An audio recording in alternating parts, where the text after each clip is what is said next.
Hello dear students, welcome to our YouTube channel medico nursing classes. जैसा कि आप सब देख रहे हैं कि कल की क्लास के अंदर हमने पढ़ा था हीमोग्लोबिन के बारे में कि हीमोग्लोबिन का टेस्ट, हीमोग्लोबिन की जांच करना किसी भी मेडिकल प्रोसीजर से, किसी भी सर्जरी से पहले या किसी भी इन्वेसिव प्रोसीजर से पहले हीमोग्लोबिन की जांच करना जरूरी क्यों है। तो कल की क्लास में मैंने वो आपको एक्सप्लेन किया था कि कौन कौन से केसेज के अंदर हीमोग्लोबिन और हीमेटोक्रेटिक्स का जो लेवल है वो चेंजेज आते हैं, क्या उसमें एलिवेशन होता है, कौन कौन सी कंडीशंस है जिनके अंदर हीमोग्लोबिन और हीमेटोक्रेटिक्स के जो लेवल है वो इंक्रीज होते हैं, और कौन कौन से ऐसी डिजीज़ या कौन कौन सी ऐसी कंडीशंस है जिन कंडीशंस के अंदर हीमोग्लोबिन और हीमेटोक्रेटिक्स का जो लेवल है वो डिक्रीज होता है। मैंने सारा आपको एक्सप्लेन किया था। अगर किसी भी स्टूडेंट को कल की क्लास के अंदर अगर कोई डाउट है तो प्लीज़ आप मुझे कमेंट सेक्शन में जरूर बताइए, मैं डेफिनेटली उसका आंसर करूँगा। आज की क्लास के अंदर हमारा मेन टॉपिक रहेगा प्लेटलेट काउंट कि प्लेटलेट काउंट्स का क्या इंपॉर्टेंस है, क्यों हमारे हॉस्पिटल्स के अंदर कोई भी प्रोसीजर करने से पहले या कि हर डिजीज़ के अंदर सीबीसी करवाई जाती है। हर डिजीज़ के अंदर सबसे पहले सीबीसी करवाई जाती है और प्लेटलेट काउंट्स वगैरह है, हीमोग्लोबिन है, डब्ल्यूबीसी है, आरबीसी है, इनके काउंट्स को देखा जाता है। तो आज का हमारा मेन टॉपिक रहेगा प्लेटलेट काउंट कि प्लेटलेट काउंट को क्या इंपॉर्टेंस है किसी भी डिजीज़ के मैनेजमेंट के रिलेटेड या किसी भी डिजीज़ के डायग्नोसिस से रिलेटेड प्लेटलेट काउंट का क्या इंपॉर्टेंट है। साथ के साथ हम देखेंगे कि हमारी बॉडी के अंदर प्लेटलेट्स के क्या मेजर फंक्शंस हैं, क्या मेजर फंक्शंस है, तो उन फंक्शंस के बारे में हम बात करेंगे। तो आइए आज की क्लास हम शुरू कर दें। सबसे पहले हम बात करते हैं कि प्लेटलेट काउंट। प्लेटलेट काउंट का मतलब हम बात करें तो प्लेटलेट का काउंट इसलिए ज़रूरी होता है स्टूडेंट्स, क्योंकि प्लेटलेट भी एक सेल्स है जो कि हमारे ब्लड के अंदर प्रेजेंट होती है और जो क्या है काफ़ी इंपॉर्टेंट सेल्स है। जो मेनली जो प्लेटलेट का फंक्शन होता है in clotting clotting mechanism. Clotting mechanism के अंदर क्या होता है, क्लोटिंग आपके प्लेटलेट का काफ़ी ज़्यादा इंपॉर्टेंट रोल होता है। प्लेटलेट की बात करें तो प्लेटलेट होते हैं, ये क्या होती है, ब्लड सेल्स होती हैं, वाइट कलर की होती हैं।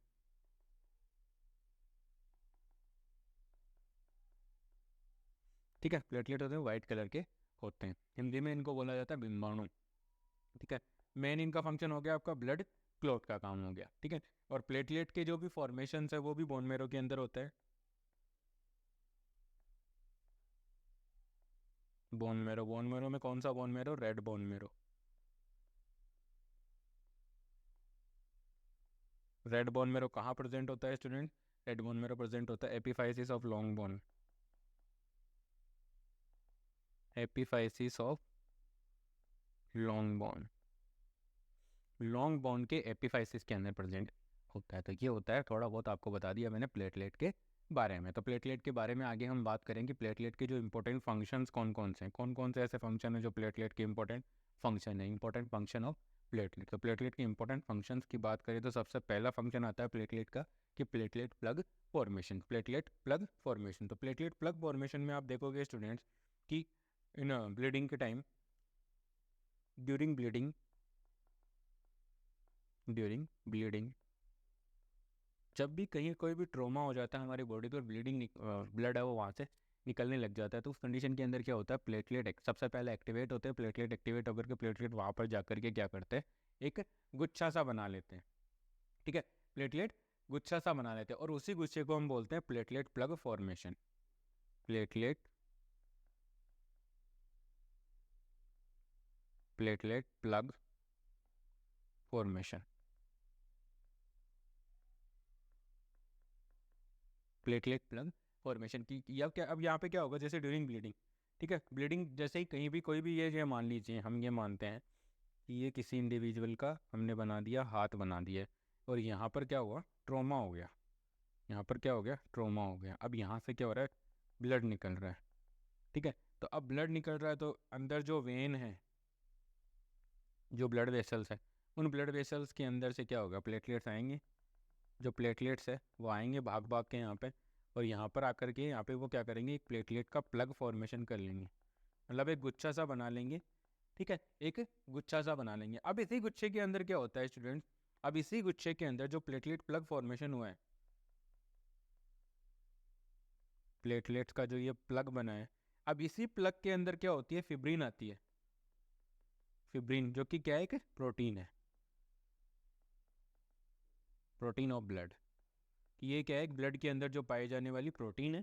ठीक है, इसका प्रोडक्शन कहाँ से होता है, लीवर से। ठीक है, अब यहाँ पर फिब्रिन है, फिब्रिन क्या करेगी, एक नेट जैसी स्ट्रक्चर, एक जाल नुमा आकृति बनाती है, ठीक है, फॉर्म नेट, फिब्रिन नेटवर्क।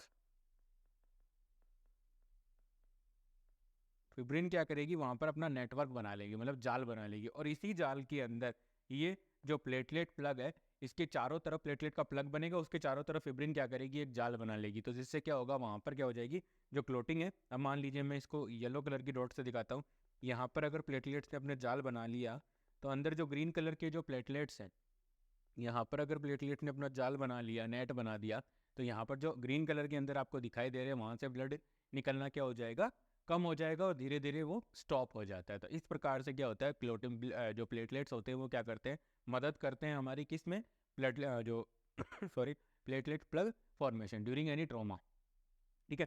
दूसरी हम बात करें, दूसरी अगर हम बात करें, सारा क्लीन कर लेते हैं पहले। दूसरा अगर हम बात करें कि दूसरा जो मैकेनिज़्म है, वो मैकेनिज़्म क्या मैकेनिज़्म बताया गया है, एक्टिवेशन ऑफ क्लोटिंग फैक्टर, कि प्लेटलेट किस प्रकार से, कि प्लेटलेट किस प्रकार से अदर जो क्लोटिंग फैक्टर्स हैं, प्लेटलेट किस प्रकार से अदर जो क्लोटिंग फैक्टर्स हैं उनको एक्टिवेट करते हैं। तो स्टूडेंट देखिएगा, प्लेटलेट क्या करते हैं, प्लेटलेट प्लेटलेट क्या करते हैं, एक बाइंडिंग साइट प्रोवाइड करते हैं, बाइंडिंग साइट, प्लेटलेट क्या करेंगे, एक बाइंडिंग साइट प्रोवाइड करते हैं। अब बाइंडिंग साइट किसको प्रोवाइड करेंगे, जैसे ही कोई ट्रॉमा होगा, ट्रॉमा होने के बाद जो भी प्लेटलेट्स, जो भी क्लोटिंग फैक्टर्स आएंगे, जो ब्लड की क्लोटिंग कोएगुलेशन के लिए रेस्पॉन्सिबल वाले जो भी फैक्टर्स हैं, वो सब सारे के सारे फैक्टर्स उस ट्रॉमा, जहाँ पे चोट लग रही है, जहाँ से ब्लड निकल रहा है, वहाँ पर आएंगे, जहाँ से हेमरेज हो रहा है वहाँ पर आएंगे। वहाँ पर आने के बाद अब उनको एक्टिवेट करना पड़ेगा। तो प्लेटलेट क्या करेंगे, जो भी क्लोटिंग फैक्टर्स हैं उनको बाइंडिंग साइट प्रोवाइड करेंगे। तो इसमें सबसे जो इम्पोर्टेंट, ठीक है, जो इम्पोर्टेंट है, प्लेटलेट क्या करेंगे, बाइंडिंग साइट प्रोवाइड करेंगे, किस किस को, प्रोथ्रोम्बिन को, प्रोथ्रोम्बिन को, और दूसरा किसको, factor,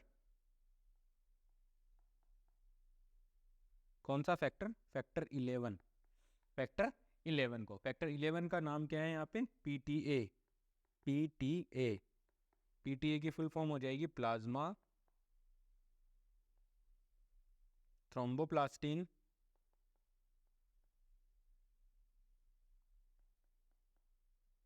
plasma thromboplastin antecedent, plasma thromboplastin antecedent, जो कि क्या है, 11वां क्लोटिंग फैक्टर है, और इसको ये क्या प्लेटलेट क्या करते हैं, बाइंडिंग साइट प्रोवाइड करते हैं।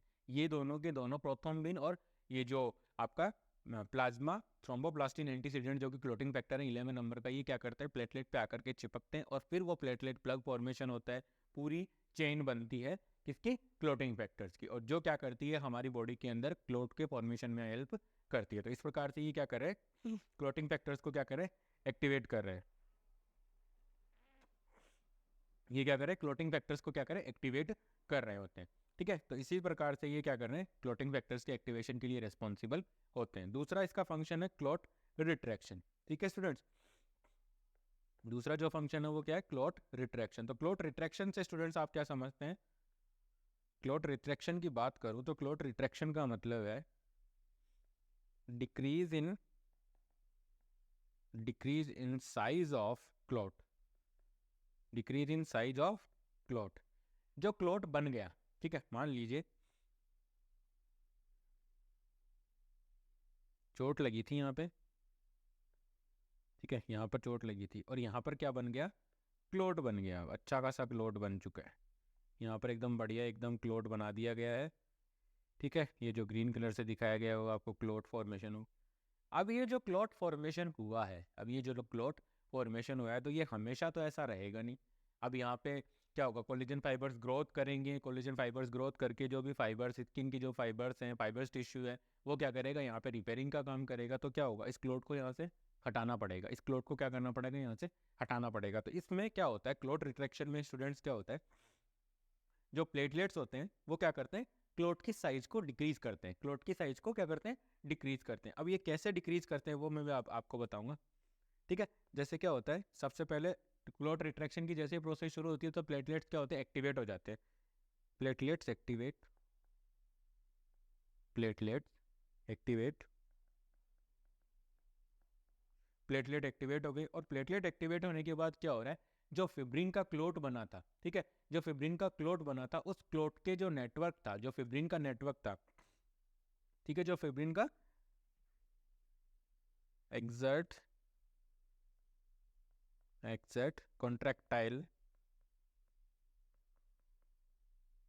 Contractile force on fibrin network,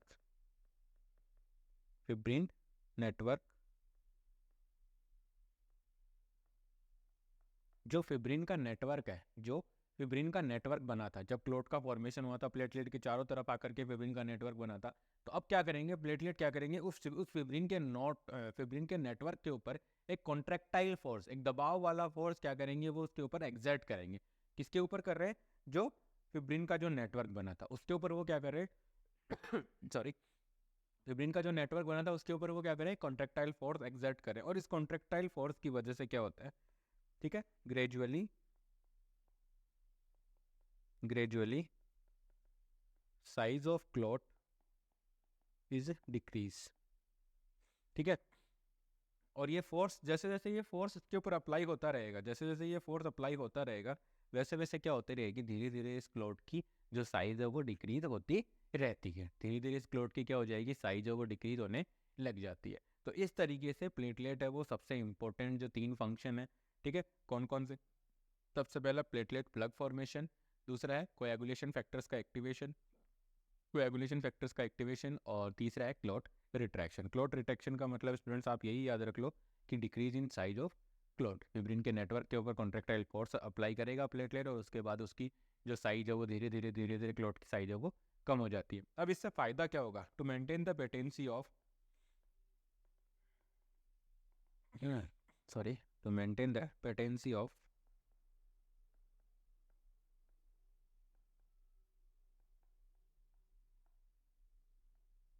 blood vessels, to maintain the patency of blood vessel. अब इससे क्या होगी, ये अगर क्लोट अगर हमेशा के लिए इतना बड़ा वहाँ पे क्लोट रहता है,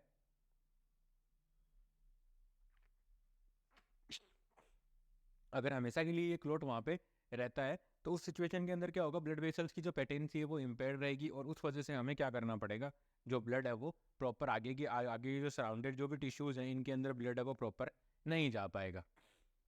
तो इसके लिए बॉडी क्या करती है, इस क्लोट की साइज को क्या कर देती है, डिक्रीज कर देती है। तो ये है प्लेटलेट के फंक्शंस। अगर किसी भी स्टूडेंट को कोई डाउट है तो प्लीज़ आप मुझे कमेंट सेक्शन में ज़रूर बताइए, मैं डेफिनेटली उसका आंसर करूँगा। नेक्स्ट हम देखते हैं कि नॉर्मल रेफरेंस वैल्यू की प्लेटलेट की नॉर्मल रेफरेंस वैल्यू कितनी होती है। तो नॉर्मल रेफरेंस वैल्यू जो प्लेटलेट की जो नॉर्मल रेफरेंस वैल्यू है वो है 1.5 टू 4 लाख पर Q M M, 1.5 to 4 lakh, 1.5 से 4 लाख, सॉरी 1.5 से 4 लाख, 1.5 से 4 लाख पर क्यू एम एम प्लेटलेट है वो हमारे ब्लड के अंदर प्रेजेंट होते हैं। ये इसकी एक नॉर्मल रेफरेंस वैल्यू है स्टूडेंट्स, प्लीज़ आप इसको ध्यान में रखिएगा, ठीक है, इंपॉर्टेंट है ये। यहाँ से आपको डायरेक्ट CHO के अंदर ये MCQ आपको मिल सकता है, क्योंकि CHO के अंदर हम नॉर्मली क्या करेंगे, एक ग्रास रूट लेवल पे हम काम कर रहे हैं, तो वहाँ पर हमारे लिए ये चीज़ें ये हमसे पूछी जा सकती हैं। मान लीजिए कोई पेशेंट आपके पास आ रहा है, उसके बाद उसमें वो अगर कहीं किसी प्राइवेट सेंटर से आया है और आपसे रेफ़र मांग रहा है, तो उस सिचुएशन के अंदर क्या होगा, वो हो सकता है कि आपके पास क्या लेकर के आए, कंप्लीट ब्लड काउंट की रिपोर्ट लेकर के आए, या अगर उसके पास कुछ भी टेस्ट वेस्ट करवाए हुए होंगे प्राइवेटली, उसने अगर कोई टेस्ट करवा रखा है, तो उस सिचुएशन के अंदर क्या होगा, आप तुरंत देख के उसको आगे रेफ़र कर पाओगे। तो ये एक नॉर्मल वैल्यू है जो कि हमेशा आपको दिमाग में रखनी है। नेक्स्ट हम पढ़ते हैं कि एलिवेटेड प्लेटलेट लेवल की ऐसी कौन कौन सी कंडीशंस है जिन कंडीशंस के अंदर प्लेटलेट्स का जो लेवल है वो इंक्रीज हो जाता है, कि ऐसी कौन कौन सी कंडीशन है जिन कंडीशंस के अंदर प्लेटलेट का लेवल है वो क्या हो जाता है, इंक्रीज हो जाता है। तो स्टूडेंट्स प्लेटलेट का लेवल जो इंक्रीज हो जाता है, तो फर्स्ट वन जो प्लेटलेट के लेवल को इंक्रीज करने वाली सिचुएशन है वो कौन सी है, अक्यूट इन्फेक्शन। अक्यूट इन्फेक्शन, तो स्टूडेंट अगर अक्यूट इन्फेक्शन की बात करो तो अक्यूट इन्फेक्शन के अंदर क्या होगा, जो भी इन्फेक्शन है, तो अभी सपोज इन्फेक्शन है, इन्फेक्शन होगा तो वहाँ पर रेस्पॉन्स में क्या होगा, इन्फ्लेमेटरी, ठीक है, इन्फेक्शन। अब यहाँ पे क्या हो गया, इन्फेक्शन, अब इन्फेक्शन होगा तो वहाँ पे क्या होगा, इन्फ्लामेशन या इन्फ्लामेटरी प्रोसेस होगी, इन्फ्लामेटरी प्रोसेसेस होंगी। अब ये इन्फ्लामेटरी जो प्रोसेस हो रही है, इन्फ्लामेटरी प्रोसेस होने की वजह से वहाँ पर क्या होगा, ठीक है, damage of tissue, damage of tissue, जो टिश्यूज है वो क्या हो जाएंगे, डैमेज हो जाएंगे, ठीक है, जो टिश्यूज है वो क्या हो रहे हैं, डैमेज हो रहे हैं, ठीक है। अब टिश्यूज डैमेज हो गए तो वहाँ पे जरूरत पड़ेगी किसकी, रिपेयरिंग की, रिपेयरिंग ऑफ डैमेज टिश्यूज की, जो डैमेज टिश्यूज है उनकी रिपेयरिंग की जरूरत पड़ेगी। अब रिपेयरिंग की जरूरत पड़ेगी तो वहाँ पे इंक्रीज प्लेटलेट काउंट। अब आपका प्लेटलेट काउंट इंक्रीज हो जाता है, क्यों, क्योंकि इन्फेक्शन होगा, वो इन्फेक्शन क्या करेगा, डैमेज करेगा टिश्यूज को, उस टिश्यूज के डैमेज की वजह से रेस्पॉन्स आएगा, इन्फ्लामेटरी प्रोसेस, इन्फ्लामेटरी प्रोसेस है, उसके बाद जो डैमेज टिश्यू है वहाँ पर क्या होगा, रिपेयरिंग होगी, रिपेयरिंग होगी तो वहाँ पे क्या होगा, जो भी प्लेटलेट्स है उनका काउंट है वो इंक्रीज रहेगा, और वहाँ पर जब डैमेज हो रहा है तो हो सकता है वहाँ से ब्लड वगैरह भी लॉस हो रहा होगा, तो वहाँ पर क्या होगा, प्लेटलेट का ऑटोमेटिकली लेवल है वो इंक्रीज हो जाता है, और वहाँ पर वो क्या करते हैं, रिपेयरिंग में हेल्प करते हैं। तो पहला तो ये हो गया कि जब भी बॉडी के अंदर कोई इन्फेक्शन प्रेजेंट होगा उस सिचुएशन के अंदर आपको देखने को मिलेगा कि प्लेटलेट का जो लेवल है वो क्या मिलेगा, आपको इंक्रीज ही मिलेगा, ठीक है। दूसरा हम बात करते हैं कि क्रोनिक ग्रेनुलोसाइटिक ल्यूकेमिया, क्रोनिक ग्रेनुलोसाइटिक ल्यूकेमिया, जैसा कि आप नाम से ही देख पा रहे हैं ये एक टाइप ऑफ ब्लड कैंसर है, is a type of blood cancer, type of blood cancer. अब ये ब्लड कैंसर का टाइप है तो ये क्या करता है, ड्यू टू ऑन्कोलॉजिकल प्रोसेस या कैंसर, कैंसर क्या करते हैं, माइलोइड जो सेल्स होती है जहाँ पर क्या हो रहा है, जो प्लेटलेट्स हैं उनका फॉर्मेशन हो रहा है, ठीक है, माइलोइड सेल्स में change in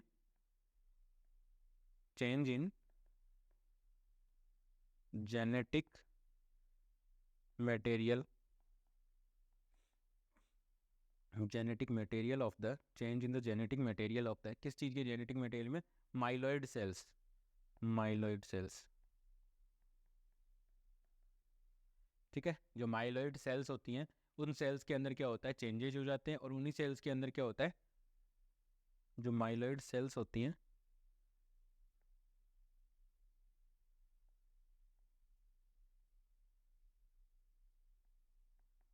myeloid sales, myeloid sales क्या कर रही हैं, आपके प्लेटलेट का फॉर्मेशन करती हैं, प्लेटलेट का प्रोडक्शन कर रही है। अब ये माइलोइड सेल्स के अंदर अगर चेंज आ रहे हैं, ठीक है, कैंसर के अंदर होता क्या है, अनकंट्रोल्ड ग्रोथ। तो अब जैसे ये ब्लड कैंसर का टाइप है तो ब्लड की जो सेल्स है, ब्लड कैंसर के टाइप है तो क्या होगी, ब्लड की जो सेल्स होंगी, ब्लड सेल्स, अब ये ब्लड सेल्स हम अनकंट्रोल्ड ग्रोथ करेंगे तो प्लेटलेट भी क्या है, एक प्लेटलेट भी क्या है, एक ब्लड की सेल है, तो वो भी क्या करेगा, अनकंट्रोल्ड ग्रोथ करेगा तो नंबर है उसका वो क्या हो जाएगा, इंक्रीज हो जाता है। और इस कंडीशन के अंदर जो जो इमेच्योर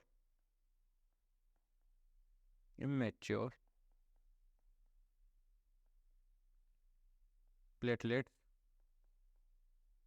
काउंट होते हैं वो इंक्रीज हो जाते हैं, इमेच्योर जो प्लेटलेट काउंट होते हैं वो क्या हो जाते हैं स्टूडेंट्स, इंक्रीज हो जाते हैं, ठीक है। तो पहला तो ये हो गया, ठीक है।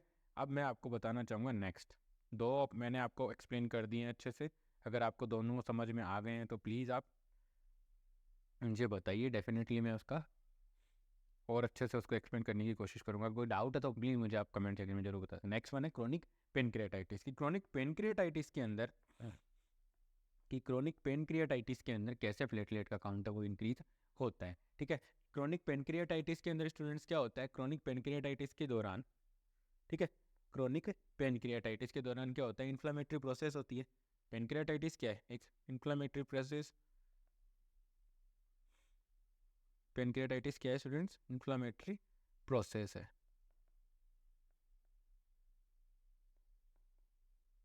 इन्फ्लामेटरी, ये एक इन्फ्लामेटरी क्या है, प्रोसेस है। अब इन्फ्लामेटरी प्रोसेस है तो वहाँ पर क्या होगा, ठीक है, जो कंपनसेट करना है, इन्फ्लामेटरी प्रोसेस है तो वहाँ पे क्या होगा, रिपेयरिंग, ठीक है, रिपेयरिंग। अब रिपेयरिंग के लिए ब्लड सेल्स की जरूरत पड़ेगी वहाँ पे, तो वहाँ पर क्या होगा, जो बोन मेरो है, बोन मेरो कंपनसेट करने की कोशिश करेगा, bone marrow, bone marrow compensation, जो बोन मेरो का कंपनसेशन है वो क्या इंक्रीज कर देता है, बोन मेरो कंपनसेशन क्या कर देता है, एलिवेट द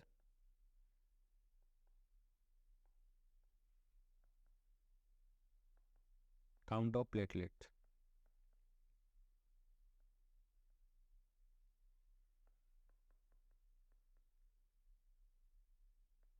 प्लेटलेट्स का जो काउंट है वो इंक्रीज हो जाता है due to inflammatory process. Main जो पेनक्रियाटाइटिस के अंदर जो इंक्रीज हो रहा है, मेन जो इंक्रीज हो रहा है वो क्यों हो रहा है?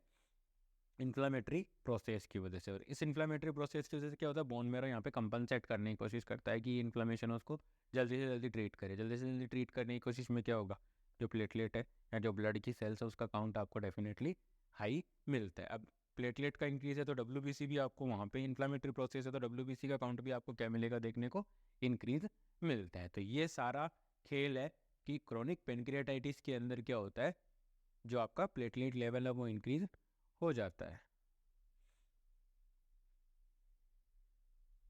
नेक्स्ट हम बात करते हैं नेक्स्ट पॉइंट की। नेक्स्ट पॉइंट कह रहा है कि chronic cirrhosis of liver. Cirrhosis of liver के अंदर कैसे प्लेटलेट काउंट है वो इंक्रीज होता है। सिरोसिस ऑफ लीवर के अंदर क्या है, ये क्या है, सिरोसिस ऑफ लीवर है क्या students? Destruction of hepatocyte, destruction of hepatocytes. अब यहाँ पर क्या हो रहा है, डिस्ट्रक्शन हो रहा है। अब डिस्ट्रक्शन अगर हो रहा है स्टूडेंट्स, अगर डिस्ट्रक्शन हो रहा है लीवर के अंदर, ठीक है, और लीवर पेरेन्काइमा वहाँ पे क्या हो रही है स्टूडेंट, डैमेज हो रही है। लीवर पेरेन्काइमा वहाँ पे क्या हो रही है, डैमेज। हिपेटोसाइट क्या है, हिपेटोसाइट्स को हम बोल सकते हैं लीवर पेरेन्काइमा। लीवर पेरेन्काइमा, अब लीवर पेरेन्काइमा का मतलब होता है functional cell, functional cells. Liver parenchyma का मतलब होता है फंक्शनल सेल। तो इसमें क्या होता है, जब भी सिरोसिस ऑफ लीवर होता है तो उस कंडीशन के अंदर एक फैक्टर होता है, ठीक है, एक फैक्टर होता है, उस फैक्टर का नाम है students von von Willebrand von Willebrand factor, von Willebrand factor. इसको बोलते हैं VWO, VWO, VWO, von Willebrand factor, ठीक है। अब ये जो फैक्टर है सिरोसिस ऑफ लीवर के अंदर, ये फैक्टर है वो क्या हो जाता है, इंक्रीज हो जाता है। ये फैक्टर स्टूडेंट्स क्या हो जाता है, इंक्रीज हो जाता है। और इसके इंक्रीज होने की वजह से, ठीक है, इसके इंक्रीज होने की वजह से क्या होता है, ये क्या करता है, प्लेटलेट की बाइंडिंग को प्रमोट कर देते हैं, ठीक है। प्रमोट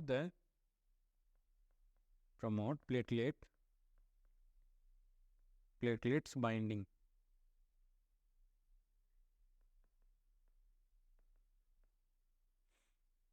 बाइंडिंग कहाँ पे, on the collagen fibres, platelet binding on collagen fibres,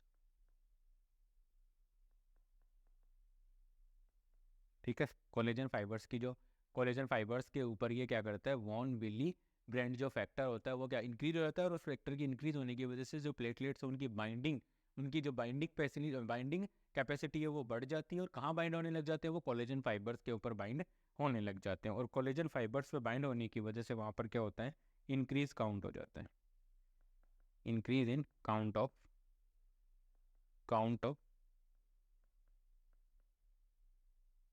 platelets.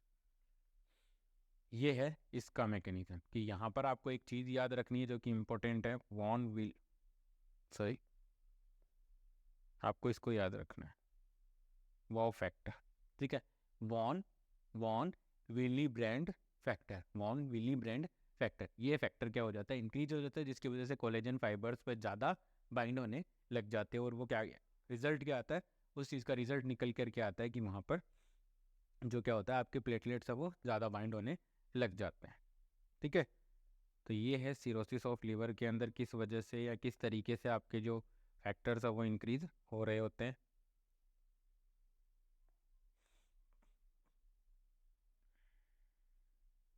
Next हम बात करते हैं, नेक्स्ट हमारा बच गया पॉलीसाइथीमिया। कि पॉलीसाइथीमिया के अंदर क्या होता है, increase number of blood cells, increase number of blood cells, blood cells का नंबर है वो क्या हो जाता है, इंक्रीज हो जाता है। अब ब्लड सेल्स का नंबर अगर इंक्रीज हो रहा है तो प्लेटलेट भी एक क्या है, ब्लड सेल्स है, तो उसका नंबर भी ऑटोमेटिकली क्या हो जाता है स्टूडेंट, इंक्रीज हो जाता है, उसका नंबर भी ऑटोमेटिकली क्या हो जाता है, इंक्रीज हो जाता है। नेक्स्ट वन है पोस्ट स्प्लिनेक्टोमी।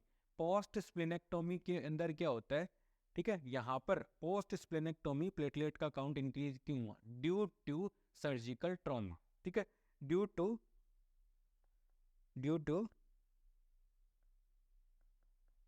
Surgical trauma. जो सर्जिकल ट्रॉमा हुआ है, अब आपने पोस्ट स्प्लेनेक्टोमी करी है, स्प्लीन निकाला है बाहर, तो बॉडी क्या करेगी, रेस्पॉन्स करेगी, जो जो भी टिश्यू जो उसको रिपेयर करने की कोशिश करेगी, ठीक है। तो जब बॉडी रिपेयर करने की कोशिश करती है तो प्लेटलेट का काउंट है वहाँ पर वो भी आपको क्या मिलेगा स्टूडेंट्स, इंक्रीज देखने को मिलेगा, इंक्रीज देखने को मिलेगा। तो पोस्ट स्प्लेनेक्टोमी के अंदर प्लेटलेट की इंक्रीज या प्लेटलेट के काउंट की इंक्रीज होने की वजह क्या होती है, मेजर वजह होती है सर्जिकल ट्रॉमा।